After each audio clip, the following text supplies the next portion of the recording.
Hi and welcome back to Gamers Web. Today we're going to carry on our look at Warhammer 40,000 Conquest by Hachette Partworks and Games Workshop. This is part 24 and this is the one that most people have been waiting for.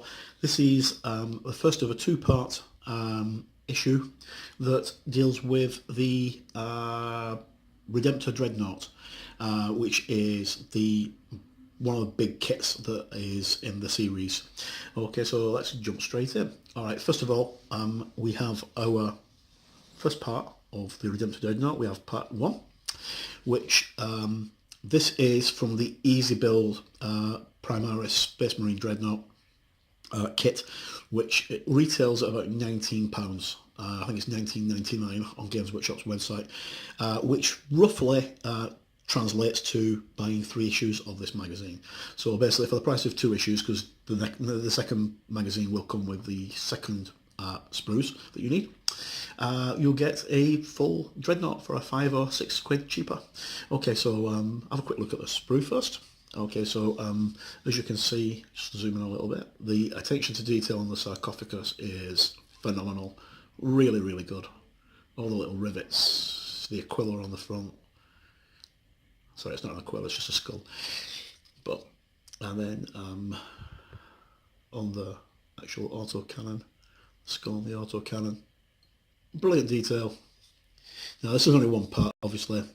The next sprue you can't really assemble this, you can't do anything with it until you get the second part. Right, and it also comes with the 90mm round base as well, which has got the holes pre-cut in it, so you can just put the Dreadnought straight on it. Okay, so that out of the way, let's have a look at the magazine. Okay, so in this issue we'll learn about Dreadnoughts, and I'll talk about that in a second. Discover the Death Guard Hellbrutes and exciting new missions, and then on the back we have issues 25 and 26. So issue 25 is the finishing the Redemptor Dreadnought part 2, so that gives you the bigger sprue, which you've got the rest of the parts, the pieces that you need. And then in issue 26, we have Reichland Flesh Shade and a resupply of Abaddon Black, which is great, because Abaddon Black is one of the paints that you're going to really need as you go forward. Now, I did see a post yesterday on the Warhammer 40,000 Conquest fans page over on Facebook. The link is down here in the description to the actual web page, and also if you follow us on Gamers Web, every time I do a post of a video, I also expand on the post on Gamers Web. When I post it, there's always a link to the Warhammer 40,000 fans webpage there, because those guys on Facebook are fantastic, very, very helpful, and you can learn a lot. Plus they do competitions as well, which is great. Now, I'm digressing slightly, but basically what my point is, this magazine's aimed at people who've never gamed before, never painted before, and there was someone put a post up about how do I get my miniature to look like this miniature, which was taken from the Warhammer 40,000 Conquest magazine. He can't do it because he hasn't got the paints yet to actually get that far. So everything is a step-by-step guide, rather than just doing everything in a one-er. It's all a step-by-step guide. But we got into an interesting thread on it yesterday, which was really, really good. If I can find the link for that, I'll post that in the description as well. Anyway, I'm digressing. Let's get that on with the magazine, because that's what people want to see. Okay, so Dreadnoughts, Space Marine Dreadnoughts. Okay, so these tell you about Space Marine Dreadnoughts. A Dreadnought is basically a walking tank with a almost dead Space Marine inside it. They're kept almost alive using the strange technology that they have in the 40th millennium, 39th millennium. So the pilot is surgically implanted into the Dreadnought when they suffer catastrophic wounds on the battlefield, and they can live for thousands and thousands of years. In fact, Bjorn the Fell Hand is one of the Space Wolves Dreadnoughts. He's a character in the Space Wolves army, and he's been around, I think it's for about 10,000 years, entombed in this block of metal and semirite and lots of other things. They are very, very powerful. They normally stay asleep, dormant, when not in use, and they're only called on when it's time to actually use them in battle. They don't use them every single day. But this goes into the background of the dreadnoughts. And tells you, like, for example, the pilot of a dreadnought is surgically implanted with a dreadnought sarcophagus. Once placed within, the pilot can never be removed from the machinery that sustains him. The link between the Space Marine and the sarcophagus system exists for the remainder of the warrior's life. So basically, they're entombed inside these living shrines, which is why they're often bedecked with purity symbols and other things that are apt to the chapters. Okay, so you've got venerable dreadnoughts, and you've also got... there's quite a few different kinds of dreadnoughts in the fluff. So, Space Marine Redemptor dreadnoughts. This is a bit strange. If you're not new to 40k and you've been following 40k for a long while, you'll notice that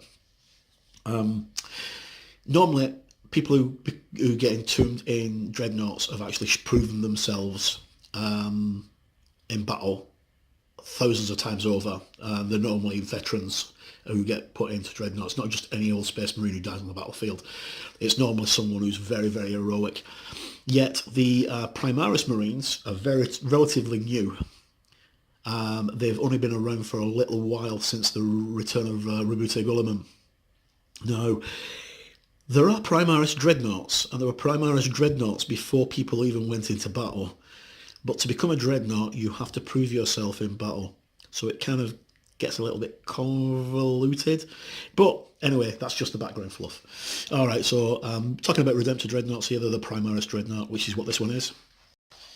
And we have examples of them painted and unpainted, painted miniatures, and some of the artwork.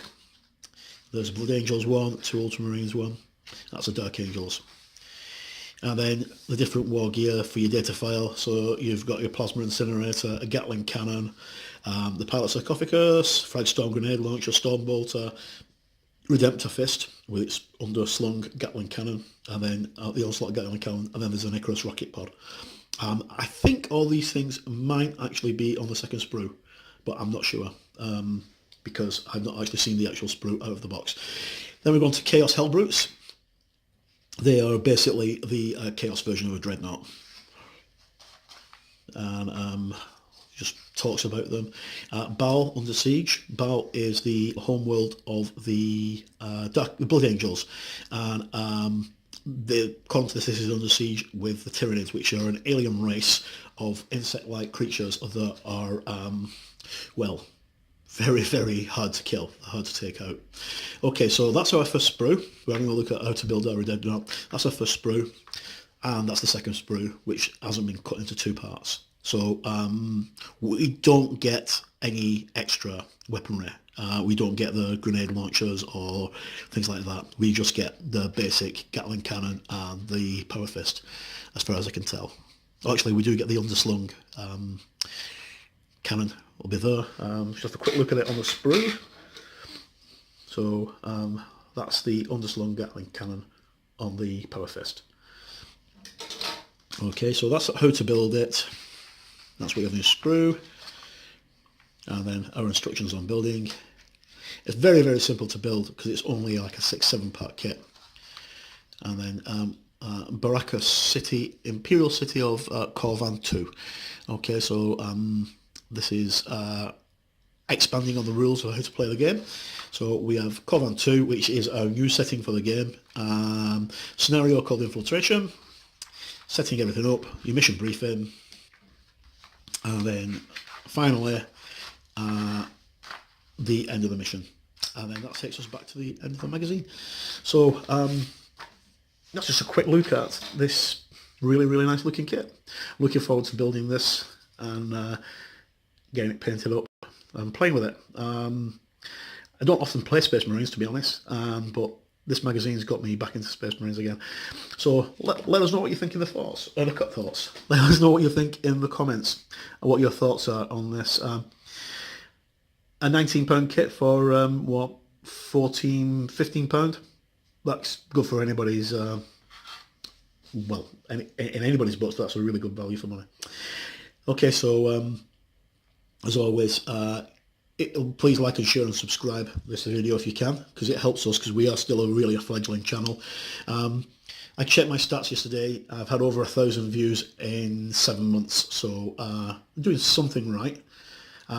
So long may it continue and hopefully get better. Right, as always, I've been Mark, Gamers Web, by gamers, for gamers.